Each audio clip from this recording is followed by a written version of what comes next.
అందరికీ ఓం నమ శివ. ముందుగా అందరికీ శివరాత్రి శుభాకాంక్షలు. ఈరోజు మనము శివరాత్రి సందర్భంగా ఒకటి ప్రాచీనమైన పురాతనమైన ఆలయాన్ని వీడియో తీద్దాం, మీ ముందుకు తీసుకొద్దాం అనుకున్నాము. అలాంటి టైంలోనే మేము మాకు తెలిసింది మా చుట్టుపక్కల ఏరియాలోనూ శంషాబాద్లో సిద్ధులగుట్ట ఆలయం చాలా పురాతనమైన ఆలయం. ఇది దాదాపు 600 సంవత్సరాలకి సంబంధించిన ఆలయం. ఇది ఇందులో ప్రత్యేకమైన అంటే వెళ్తూ మాట్లాడుకుందాము. ప్రత్యేకం చాలా ప్రత్యేకంగా ఉంటుంది ఈ టెంపుల్. ఒకప్పుడు రజాకారులు కూడా దాడి చేశారు ఈ టెంపుల్ మీద. వెళ్తూ మాట్లాడుకుందాం. నమో నమో శంకర భోలేనాథ శంకర త్రిలోకనాథ శంభురే శివాయ శంకర. నమో నమో శంకర భోలేనాథ శంకర రుద్రదేవ హే మహేశ్వర. మనకు ఈ మెట్లు చూస్తుంటేనే తెలుస్తుంది ఈ ఆలయం ఎంత పురాతనమైనదని. ఒక విశిష్టం ఉంది, అదేంటంటే ఈ ఆలయం మీద గర్భగోపురం ఉండదు. అలానే ఇప్పుడైతే మనం ఏదైతే లింగం చూస్తామో ఆ లింగం కింద ఇంకో లింగం ఉంటుంది. అలా ఎందుకు పెట్టారంటే ఎప్పుడైతే సాధువులు కాశీ నుంచి తెచ్చి ఇక్కడ ప్రతిష్ఠించారో ఆ లింగాన్ని, ఒకప్పుడు రజాకారులు ఈ ఆలయాన్ని ధ్వంసం చేయడానికి వస్తే ఆ రజాకారులకు ఆ లింగం దొరకదని కింద శివలింగాన్ని, అంటే కాశీ నుంచి తెచ్చిన శివలింగాన్ని కింద పెట్టి మీద ఇప్పుడు వేరే లింగాన్ని ప్రతిష్ఠించడం జరిగింది. ఇప్పుడు మనం ఏదైతే దర్శనం చేసుకుంటామో అదే లింగాన్ని దర్శనం చేసుకుంటామో. అసలైన లింగం ఇంకా కింద ఉన్నది. ఒకటే ఆలయంలో 2 లింగాలు మనం ఈ ఆలయంలోనే చూసాము, కానీ మనకి కిందున్న లింగం మనకి కనిపించదు. ఓం సిద్ధేశ్వరాయ నమః. వాగర్త వివసంపృక్తో వాగర్త ప్రతిపత్తయే జగతః పితరౌ వందే పార్వతీ పరమేశ్వరౌ.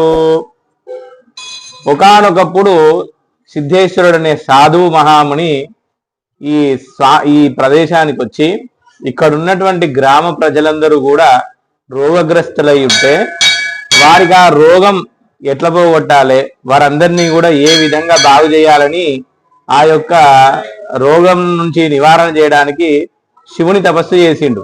ఆ శివ తపస్సులో శివుడు ప్రత్యక్షమై, అయ్యా సిద్ధేశ్వర, ఏమి నీ కోరిక అని అడగ్గా, అయ్యా ఇక్కడ ప్రజలందరూ కూడా రోగగ్రస్తులై ఉన్నారు, మరి వానికి ఆ విధమైనటువంటి రోగాలు ఏ విధంగా తొలగిపోతాయని ఆయన అడగ్గా, ఆ స్వామి కాశీ నుంచి తెచ్చుకున్నటువంటి లింగాన్ని ప్రతిష్ఠించి ఆ లింగంపై ఎవరేని అభిషేకం చేసి ఆ తీర్థం తీసుకుంటే సర్వరోగ నివారిణి అని చెప్పేసి శివుడు చెప్పాడు.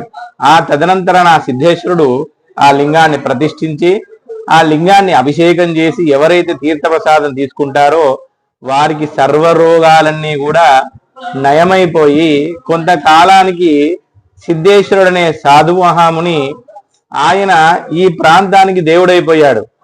మిగిలిన సాధు మహాములందరూ కూడా ఈ సిద్ధేశ్వరుని యొక్క మహత్యం ఏంది, ఆ లింగమే అని చెప్పేసి ఆ లింగాన్ని నాశనం చేయదలిస్తే ఆ లింగంపై ఇప్పుడు మనకు కనబడుతున్నటువంటి లింగాన్ని పునఃప్రతిష్టాపన చేసి ఎవరైతే స్వామివారికి అభిషేకం కింద కాశీ నుంచి తెచ్చుకున్నటువంటి ప్రతిష్ఠించిన లింగానికి ఏ విధంగానైతే అభిషేక ప్రతిఫలం ఉంటుందో ఈ ప్రతిష్ఠించినటువంటి లింగానికి కూడా అటువంటి ఫలితం ఉంటుందని ఆయన శాసనం చేసిండు. అప్పటి నుంచి గుడికి ఆ లింగానికి ఆయన ప్రతిష్ఠించిన లింగమే గుడి గోపురం అని చెప్పేసి పైన గోపురం లేకుండా స్వామివారి సేవలు అలాగే జరుగుతున్నాయి.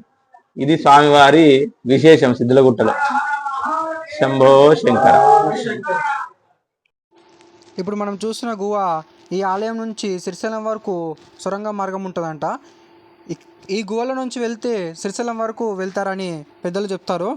అంటే ఇక్కడ సిద్ధులు వాళ్ళు తపస్సు చేసుకొని శ్రీశైలం వెళ్ళేవారంట. మనం ఇక్కడ చూసుకున్నట్టయితే రాయి కూడా ఏమంటారు పాలరాయిలాగా ఉంటుంది. గ్రానైట్ కాకుండా మొత్తం గుట్ట మొత్తం ఒక పాలరాయి కొండ లెక్క ఉంటుంది.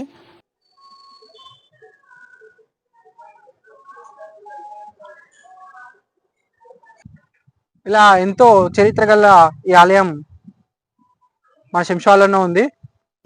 ఈ ఎగ్జాక్ట్ లొకేషన్ మీకు కామెంట్ బాక్స్లో వస్తాను. మీరు ఎప్పుడైనా రావాలనుకుంటే లింక్ క్లిక్ చేసి డైరెక్ట్ లొకేషన్ వస్తుంది, రావచ్చు. జై శ్రీరామ్.